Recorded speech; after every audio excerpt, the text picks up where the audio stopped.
বিসমিল্লাহির রহমানির রহিম। আসসালামু আলাইকুম। আজকে রান্না করব লাউ শাক, কলমি শাক, আলু, সাথে দিব চিংড়ি মাছের শুটকি। বাই দ্য ওয়ে, আমি মাহমুদা খানম, মাহমুদা ডাইন থেকে সবাইকে স্বাগতম। রান্নার জন্য দিয়ে দিলাম 2 টেবিল চামচ সয়াবিন তেল।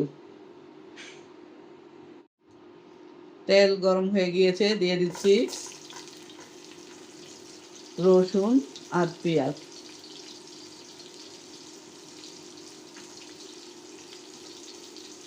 দিয়ে দিচ্ছি চিংড়ি মাছের শুটকি, ভালোভাবে ধুয়ে পরিষ্কার করে নিয়েছি।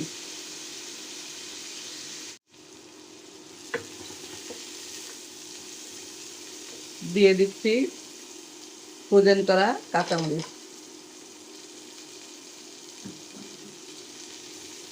2 মিনিট নেড়ে চেড়ে মশলা দিয়ে দেব।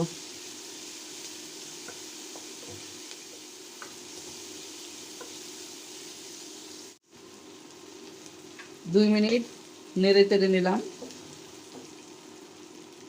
এ পর্যায়ে দিয়ে দিচ্ছি আলু, দিয়ে দিচ্ছি সামান্য পানি,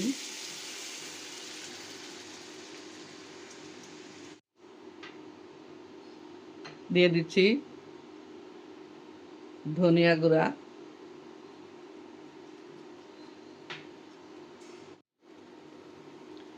দিয়ে দিচ্ছি মরিচের গুঁড়া, আর দিয়ে দিচ্ছি হলুদের গুঁড়া, দিয়ে দিচ্ছি স্বাদ মতো লবণ।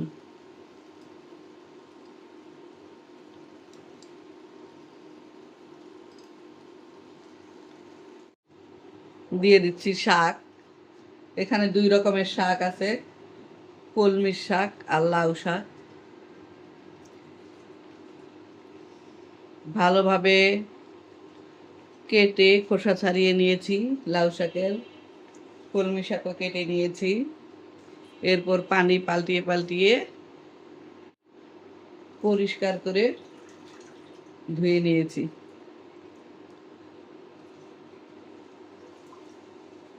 এখন ঢাকনা দিয়ে ঢেকে রান্না করব।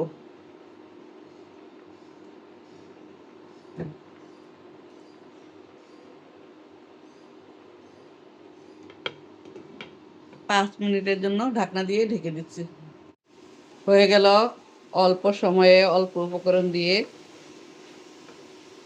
অল্প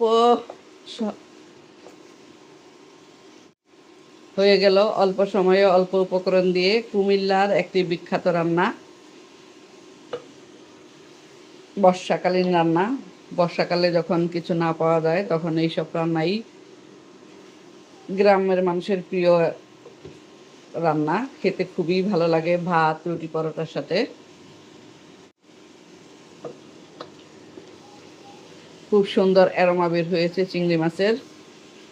সবাই ভালো থাকবেন, সুস্থ থাকবেন। ফিরে আসবো নতুন কোনো রেসিপি নিয়ে। আল্লাহ হাফেজ। আসসালামু আলাইকুম।